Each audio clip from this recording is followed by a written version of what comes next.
নমস্কাৰ। অসমৰ ইতিহাসৰ 11 নম্বৰ খণ্ডৰ আজি প্ৰথম প্ৰশ্নটো হৈছে 1858 চনত মণিৰাম দেৱানৰ সৈতে কাক ফাঁচি দিয়া হৈছিল? ইয়াতে 4টা অপশ্যন দিয়া আছে। এ দিয়া আছে পিয়লি বৰুৱা, বি দিয়া আছে পিয়লি ফুকন, চি দিয়া আছে কুশল কোঁৱৰ আৰু ডি দিয়া আছে মুকুন্দ কাকতি। এই 4জনৰ ভিতৰত শুদ্ধ উত্তৰ কোনটো হ'ব? ইয়াত শুদ্ধ উত্তৰটো হ'ব অপশ্যন এ পিয়লি বৰুৱা। 1858 চনত মণিৰাম দেৱানৰ সৈতে পিয়লি বৰুৱাক ফাঁচি দিয়া হৈছিল। ভাৰতীয় মুক্তিযুঁজাৰু হেম ভৰালীয়ে কোন চনত পদ্মশ্ৰী সন্মান লাভ কৰিছিল? ইয়াত 4টা অপশ্যন দিয়া আছে। এ দিয়া আছে 1999 চনত, বি দিয়া আছে 2003 চনত, চি দিয়া আছে 2005 চনত আৰু ডি দিয়া আছে 2009 চনত। এই 4টাৰ ভিতৰত শুদ্ধ উত্তৰ কোনটো হ'ব? ইয়াত শুদ্ধ উত্তৰটো হ'ব অপশ্যন চি 2005 চনত। ভাৰতীয় মুক্তিযুঁজাৰু হেম ভৰালীয়ে 2005 চনত পদ্মশ্ৰী সন্মান লাভ কৰিছিল। পথৰুঘাটৰ ৰণ সংঘটিত হোৱাৰ স্থানত কোন তাৰিখে সেনা বাহিনীয়ে সন্মান প্ৰদৰ্শন কৰে? ইয়াত 4টা অপশ্যন দিয়া আছে। এ দিয়া আছে 2 জানুৱাৰী, বি দিয়া আছে 29 জানুৱাৰী, চি দিয়া আছে 18 ছেপ্টেম্বৰ আৰু ডি দিয়া আছে 10 ডিচেম্বৰ। এই 4টাৰ ভিতৰত শুদ্ধ উত্তৰ কোনটো হ'ব? ইয়াত শুদ্ধ উত্তৰটো হ'ব অপশ্যন বি 29 জানুৱাৰী। পথৰুঘাটৰ ৰণ সংঘটিত হোৱাৰ স্থানত বছৰৰ 29 জানুৱাৰী তাৰিখে সেনা বাহিনীয়ে সন্মান প্ৰদৰ্শন কৰে। ভাৰতৰ কোনটো স্বাধীনতা আন্দোলনত ভোগেশ্বৰী ফুকননিৰ মৃত্যু হৈছিল? ইয়াতে 4টা অপশ্যন দিয়া আছে।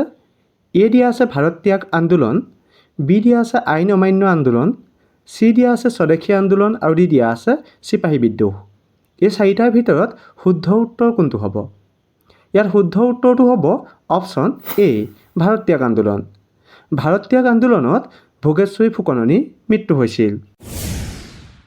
ভাৰতীয় স্বাধীনতা সংগ্ৰামী শিৱসাগৰৰ ষ্টেন বৰুৱাৰ প্ৰকৃত নাম কি আছিল? ইয়াতে 4টা অপশ্যন দিয়া আছে। এ দিয়া আছে জগন্নাথ বৰুৱা, বি দিয়া আছে দেৱকান্ত বৰুৱা, চি দিয়া আছে হৰি বৰুৱা আৰু ডি দিয়া আছে হেমচন্দ্ৰ বৰুৱা। এই 4জনৰ ভিতৰত শুদ্ধ উত্তৰ কোনটো হ'ব? ইয়াত শুদ্ধ উত্তৰটো হ'ব অপশ্যন চি হৰি বৰুৱা। শিৱসাগৰৰ ষ্টেন বৰুৱাৰ প্ৰকৃত নাম আছিল হৰি বৰুৱা। অসমীয়া আলোচনী জোনাকীৰ প্ৰথম প্ৰকাশ কোন চনত হৈছিল? ইয়াতে 4টা অপশ্যন দিয়া আছে। এ দিয়া আছে 1882 চনত, বি দিয়া আছে 1889 চনত, চি দিয়া আছে 1893 চনত আৰু ডি দিয়া আছে 1899 চনত। এই 4টাৰ ভিতৰত শুদ্ধ উত্তৰ কোনটো হ'ব? ইয়াত শুদ্ধ উত্তৰটো হ'ব অপশ্যন বি 1889 চনত। অসমীয়া আলোচনী জোনাকীৰ প্ৰথম প্ৰকাশ 1889 চনত হৈছিল। ভাৰতৰ স্বাধীনতাৰ সময়ছোৱাত অসমৰ ৰাজ্যপাল হিচাপে কোন অধিষ্ঠিত আছিল? ইয়াতে 4টা অপশ্যন দিয়া আছে। এ দিয়া আছে গোপীনাথ বৰদলৈ, বি দিয়া আছে মহম্মদ বাদশ্বাহ, চি দিয়া আছে মহম্মদ ছাদুল্লাহ আৰু ডি দিয়া আছে ছাৰ আকবৰ হাইদৰি। এই 4জনৰ ভিতৰত শুদ্ধ উত্তৰ কোনটো হ'ব? ইয়াত শুদ্ধ উত্তৰটো হ'ব অপশ্যন ডি ছাৰ আকবৰ হাইদৰি।